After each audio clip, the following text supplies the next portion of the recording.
और ये देखिए ममता बनर्जी मुख्यमंत्री हैं, पश्चिम बंगाल की महिला मुख्यमंत्री ममता बनर्जी हैं। और वहीं बशीरहाट सीट जिसके अंदर संदेश खाली इलाका आता है, उसकी सांसद कौन है आप देख रहे हैं, नुसरत जहां। महिला मुख्यमंत्री है, महिला सांसद है, इसके बावजूद महिलाओं का दर्द सुनने वाला, उनकी आपबीती सुनने वाला, उनके लिए न्याय का हिसाब करने वाला कोई नहीं दिखाई दे रहा। और यही वजह सवाल हम पूछ रहे हैं, तमाम जो सवाल इससे जुड़े कहीं ना कहीं निकल कर सामने आते हैं, क्योंकि महिला दो प्रतिनिधि, एक मुख्यमंत्री एक सांसद, उसके बावजूद कोई सुनवाई अब तक नहीं हो पाई, कोई कड़ी कार्रवाई अभी तक नहीं देखी गई है। चलिए जो मौजूद सवाल हैं वो हम अब पूछ लेते हैं ममता सरकार से ही। उम्मीद है कि वो समझें नुसरत जहां क्यों साध रही है चुप्पी। सांसद है वहां की, उन्हें वहां जाना चाहिए था, महिलाओं से मिलना चाहिए था, उनका दर्द साझा करना चाहिए था। पीड़ित महिलाओं के बीच आखिर सांसद क्यों नहीं पहुंची, ऐसी कहां व्यस्त है, उन्हीं का संसदीय क्षेत्र है। संदेश खाली की महिलाओं से उनको क्या हमदर्दी नहीं है, क्या उनका दर्द नहीं दिखाई दे रहा है? महिलाओं से जो हैवानियत हुई है उस पर सियासत तो खूब हो रही है, बचाने की कोशिश तो खूब हो रही है, लेकिन उनका दर्द साझा करने कौन पहुंच रहा है? दो महिला प्रतिनिधि हैं, एक मुख्यमंत्री एक सांसद, इसके बावजूद यहाँ कोई सुनवाई, कोई एक तरह से हमदर्दी भी नहीं दिखाई दे रही है। मुख्य जो आरोपी है उसकी गिरफ्तारी कब होगी ये सवाल बना हुआ है, बताया जा रहा है फरार है, उसको लेकर किसी को कोई जानकारी नहीं है। आखिर शेख शाहजहां को कौन बचा रहा है? टीएमसी नेता है, समर्थक रहा है टीएमसी का, और उसी पार्टी से आता, तो क्या सत्ताधारी दल का होने का उसे फायदा मिल रहा है, ये सवाल बना हुआ है।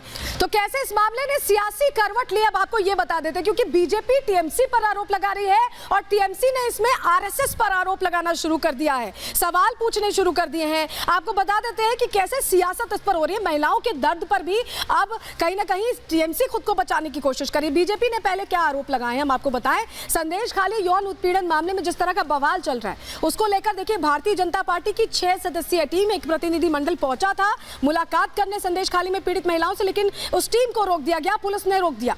बंगाल में गुंडा राज वाली सरकार है, ये बीजेपी की तरफ से कहा गया, आरोप लगाए गए। पीड़ित महिलाओं से दरअसल इसके बाद वीडियो कॉल पर बातचीत की गई, वीडियो कॉल पर संपर्क साधा गया है, और अब ये कहना है बीजेपी का, जो महिलाएं बात कर रही थी उन पर लाठी चार्ज कर दिया गया। और अब आपको बता देते हैं कि टीएमसी क्या आरोप लगा रही है आरएसएस पर। टीएमसी का ये कहना है, ममता बनर्जी का ये कहना है कि संदेश खाली मामले पर जब उन्होंने विधानसभा में अपना संबोधन दिया तो उन्होंने कहा कि संदेश खाली आरएसएस का गढ़ है, एक नया टर्न देने की उसे कोशिश की गई, जबकि सब जानते हैं कि शाहजहां शेख जो है वो टीएमसी से जुड़ा हुआ है। इसके बावजूद ममता बनर्जी की तरफ से ये कहा गया तनाव पैदा करने की साजिश चल रही है, उन्होंने इसे नया रंग देने की कोशिश की। 7 से 8 साल पहले भी वहां दंगे हुए थे, ये बात कही गई है। संदेश खाली संवेदनशील इलाकों में से एक है। ममता बनर्जी ये कह रही हैं गलत काम में शामिल एक भी इंसान को नहीं छोड़ेंगे, ये भी कहा है ममता बनर्जी ने। लेकिन बचाव भी अपने नेता का, उस क्षेत्र के नेता का बचाव करती नजर आई है। लेकिन संदेश खाली मामले पर सियासत खूब हो रही है। ममता बनर्जी जहां बचाव में बोल रही हैं, वहीं सवाल अब हर तरफ से पूछे जा रहे हैं। ममता बनर्जी ने क्या कहा है, इसके अलावा मिथुन चक्रवर्ती जो सांसद रहे भारतीय जनता पार्टी की तरफ से, उन्होंने किस तरह से सवाल दागे हैं, पहले आपको सुनवा देते हैं। সন্দেশখালী আজকে নতুন নয়, ওখানে আরএসএস এর একটা বাসা আছে। 7-8 বছর আগেও দাঙ্গা হয়েছিল ওখানে, এবং আপনারা দেখেছেন যারা মুখে মাস্ক পরে পরে ছবি তুলছে। আগে target Sheikh Shahjahan, okay target को ईडी ढूंढ कुछ भी करो, आप आरएसएस को बीच में लेके आते हो, क्यों लेके आते हो? आपको मैं चैलेंज करता हूं, ऐसा कोई संस्था, कोई दिखाइए आरएसएस जैसा जिसने देश के लिए इतनी कुर्बानी की है, देश के लिए इतना काम करते, पॉजिटिव थिंकर्स दे आर, उनकी सैक्रिफाइस का आपका कोई अंदाजा नहीं है।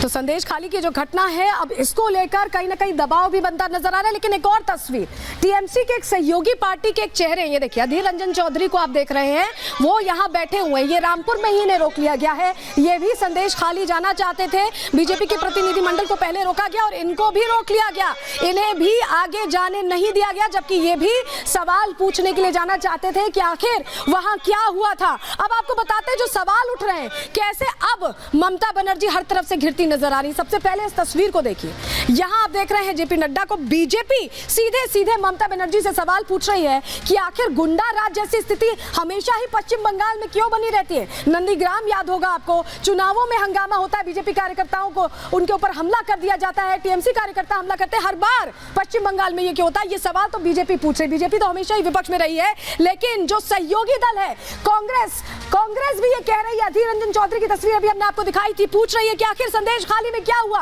तो ऐसे में ममता बनर्जी के सहयोगी भी सवाल करने से गुरेज नहीं कर रहे, क्योंकि मामला बहुत गंभीर है। लेकिन आप यहां देखिए, लेफ्ट भी पूछ रहा है। लेफ्ट भी, ये जो पूरा इंडी का पूरा गुट है, ये आमने सामने आ गया है। कांग्रेस तो सवाल पूछ ही रही है, लेफ्ट भी पूछ रहा है कि आखिर इस तरह की दरिंदगी हो जाती है और ममता बनर्जी चुप कैसे रहती है। और ममता बनर्जी यहां पर बचाव करने की कोशिश कर रही है। इंडी बिखरता भी नजर आ रहा है और ममता बनर्जी पर एक अलग तरह का प्रेशर इस वक्त संदेश खाली को लेकर होता दिखाई दे रहा है। लेकिन अब आपको हिंसा के भाई के बारे में बता देते हैं। जी हाँ, शाहजहां शेख जिनका हम जिक्र कर रहे थे, उनसे जुड़ी जानकारी अब हम आपको देने वाले हैं कि आखिर वो हैं कौन। वो भाई के नाम से जो व्यक्ति बहुत फेमस है और कहा जा रहा है कि उस इलाके में पूरा उसका दबदबा है, वो कौन है, चलिए अब आपको जल्दी से बता देते हैं जिस पर आरोप लगे हैं। सबसे पहले समझिए, उत्तर 24 परगना में ये व्यक्ति, ये जिसकी आप तस्वीर देख रहे हैं, शाहजहां शेख, ये भाई के नाम से मशहूर है। ईडी की टीम पर हमला इसकी तरफ से करवाया गया था। जब राशन घोटाले में जांच के लिए ईडी की टीम पहुंची थी, तब भी बंगाल खूब सुर्खियों में आया था और तब हमला इसकी तरफ से करवाया गया था। महिलाओं की अस्मत से खिलवाड़ का भी इसी शख्स पर, शाहजहां शेख पर ही आरोप है। शेख के इशारे पर ही कहा जा रहा है कि संदेश खाली में अत्याचार किया गया है महिलाओं पर। महिलाओं को जबरन पार्टी ऑफिस लाया जाता था, जबरन। बांग्लादेश फरार होने की आशंका शाहजहां शेख को लेकर जाहिर की जा रही है। लेकिन एक और जानकारी आपको दे दें, आखिर इसका क्या ऐसा दबदबा है, क्यों इस इलाके में इसकी तूती बोलती है, आपको बताएं। उत्तर 24 परगना में भाई के नाम से मशहूर है। ईंट भट्टा यूनियन से इसने राजनीति की शुरुआत की थी शाहजहां शेख ने, और 2011 में सीपीएम से इसने टीएमसी में एंट्री ली, टीएमसी ज्वाइन कर ली और 2018 में ग्राम पंचायत उप प्रमुख बन गया। और तभी से ममता के खास मंत्री रहे हैं ज्योति मलिक, उनका करीबी बताया जाता है ज्योति मलिक का। और जमीन हड़पने के खेल में इसके हाथ होने का आरोप है। और इसके अलावा ये जो पूरा प्रकरण सामने आया है, इसमें भी शाहजहां शेख का ही नाम बताया जा रहा है, जो कि फरार है। चलिए अब पूरी कहानी क्या है संदेश खेला इलाके की, हम आपको पूरी कहानी बताते हैं। हमने शुरुआत में जिक्र किया था कि 5 तारीख के बाद से ही ये सुर्खियों में आया है, चर्चा इसको लेकर तेज हुई है। अब आपके सामने वो जानकारी हम रख देते हैं कि आखिर पूरी क्रोनोलॉजी क्या है, 5 तारीख के बाद से क्यों संदेश खेला चर्चा में बना और अब जो कहानी सामने आई है उसको लेकर क्या हुआ। पहले पूरा अपडेट आपको दे देते हैं। चलिए पूरा कांड अब तक क्या रहा है बताएं। 5 जनवरी का ये पूरी घटना, संदेश खाली कांड जो अब तक रहा है, रेड करने के लिए देखिए ईडी की टीम पहुंची थी। 5 जनवरी की वो तारीख थी जब ईडी की टीम पहुंची और महिलाओं ने पहली बार 8 फरवरी को आरोप लगाया। 5 जनवरी के बाद उस समय ईडी की टीम पर हमला हुआ था, उसके बाद 8 फरवरी को आरोप लगे। 12 फरवरी को क्या हुआ, राज्यपाल ने संदेश खाली का दौरा किया, वो खुद पहुंची, जानकारी उनकी तरफ से राज्यपाल की तरफ से ली गई। और 13 फरवरी को हाईकोर्ट ने 1 हफ्ते के अंदर रिपोर्ट तलब की। जिस तरह की गंभीर घटनाओं की खबर मिली उसके बाद 1 हफ्ते में रिपोर्ट तलब की। और 14 फरवरी को सुकांत मजूमदार प्रदर्शन के दौरान घायल हो गए, वहां प्रदर्शन के लिए पहुंचे थे और घायल हो गए। और संदेश खाली में महिलाओं का प्रदर्शन 14 फरवरी को बड़े स्तर पर देखा गया।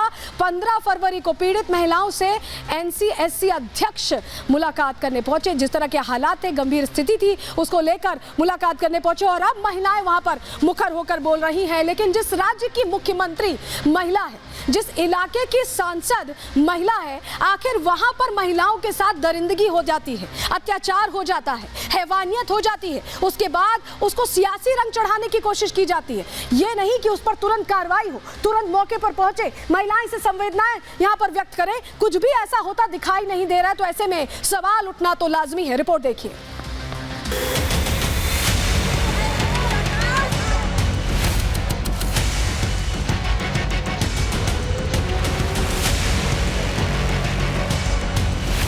पश्चिम बंगाल के संदेश खाली में महिलाओं के यौन उत्पीड़न और हिंसा के मुद्दे पर बीजेपी हमलावर है। बीजेपी के नेता और कार्यकर्ता 24 परगना समेत राज्य के दूसरे हिस्सों में प्रदर्शन करके ममता सरकार को घेर रहे हैं। वहीं मुख्यमंत्री ममता बनर्जी भी संदेश खाली महिला उत्पीड़न के मामले को आरएसएस की साजिश बता रही है। इस पश्चिम बंगाल के बहन बेटी के साथ अत्याचार, अनाचार टीएमसी के गुंडों के द्वारा हो रहा है। भ्रष्ट शासन, ये भ्रष्ट सत्ता, ये निश्चित रूप से ये देश, ये राज्य की जनता के हित के लिए नहीं है, ये अपने गुंडों को संरक्षण देने वाली है। विधानसभा में बोलते हुए जहां सीएम ममता बनर्जी ने आरएसएस को घेरा, वहीं पीड़ितों को न्याय दिलाने की बात भी की। दीदी ने राज्य महिला आयोग को संदेश खाली भेजा है। पुलिस की स्पेशल टीम ने 17 लोगों को गिरफ्तार भी किया है। सीएम ममता बनर्जी गलत काम करने वालों पर सख्त है, लेकिन मुख्य आरोपी शेख शाहजहां पर बोलने से बच रही है। संदेश खाली की पीड़ित महिलाओं से राज्य महिला आयोग तो मिल सकती है, लेकिन केंद्र सरकार की तरफ से भेजी गई महिलाओं की कमेटी को रास्ते में ही रोक दिया गया। जिस तरह से जो गुंडागर्दी यहाँ पर शाहजहां जो है और उसके लोग कर रहे हैं, हमारी जो बेटियां हैं, बहनें हैं, उनके ऊपर जो अत्याचार कर रहे हैं, कहीं वो खुल ना जाए, इस बात के डर से जो है ममता ने यहाँ पर या पुलिस लगा के रखी है ताकि हम लोग वहाँ पर ना जा सकें। संदेश खाली का वो कौन सा सत्य है ममता दीदी जो आप नहीं चाहती देश के सामने आ जाए? आज तृणमूल कांग्रेस नहीं, टीएमसी का मतलब तालिबान माइंडसेट एंड कल्चर बन चुका है। संदेश खाली सियासी जंग का मैदान बना हुआ है। पिछले 3 दिनों में बीजेपी और पश्चिम बंगाल पुलिस के बीच कई बार टकराव हो चुका है, लेकिन इस सियासी बवाल के केंद्र में एक ही नाम है और वो है शेख शाहजहां। शेख शाहजहां वो शख्स है जिसके गुर्गों ने कुछ दिनों पहले ईडी की टीम को निशाना बनाया था और अब महिला उत्पीड़न और जमीन कब्जाने के मामले में भी शेख शाहजहां और उसके गुर्गों का ही नाम सामने आया है। शेख शाहजहां की करतूतें बता रही हैं कि संदेश खाली में उसके खौफ का साम्राज्य था। टीएमसी का नेता होने की वजह से स्थानीय पुलिस भी उससे दूर रहती थी। शेख शाहजहां कौन है? उसके आंचल के नीचे हजारों शेख शाहजहां को लालन पालन उन्होंने कर रहे हैं। कल पार्लियामेंट, उन्हें संसद में, उनका विधानसभा में खड़ा होके शेख शाहजहां को जो महिला सेफगार्ड दे सकते हैं, उससे दुष्ट महिला हो नहीं सकते। संदेश खाली में महिला उत्पीड़न और हिंसा का मामला इतना गंभीर है कि इंडी गठबंधन में शामिल होने के बावजूद कांग्रेस ममता सरकार के खिलाफ मैदान में है। बीजेपी के बाद कांग्रेस सांसद अधीर रंजन भी पीड़ितों के बीच जाने की जिद पर अड़ गए, लेकिन प्रशासन ने उन्हें नॉर्थ 24 परगना में ही रोक लिया। उनको लगता है कि कोई दूसरी राज खुल जाएगी, इसलिए डर के मारे रुकते हैं। ये सरासर तानाशाही है और क्या। पुलिस से इसलिए डर रही है कि पुलिस और मिली भगत सत्तारूढ़ पार्टी की जो क्रिमिनल सब मिलके ये इनके ऊपर अत्याचार कर रही है। संदेश खाली का मामला अब सुप्रीम कोर्ट पहुंच चुका है। जनहित याचिका के जरिए मामले की सुनवाई पश्चिम बंगाल से बाहर कराने की मांग की गई है। साथ ही पीड़ितों को मुआवजा और सुरक्षा देने की गुहार भी लगाई गई है। लोकसभा चुनाव को देखते हुए जहां बीजेपी और टीएमसी आमने सामने हैं, वहीं इस मामले की पीड़ित महिलाओं को इंसाफ का इंतजार है। Bureau report, Republic Bharat.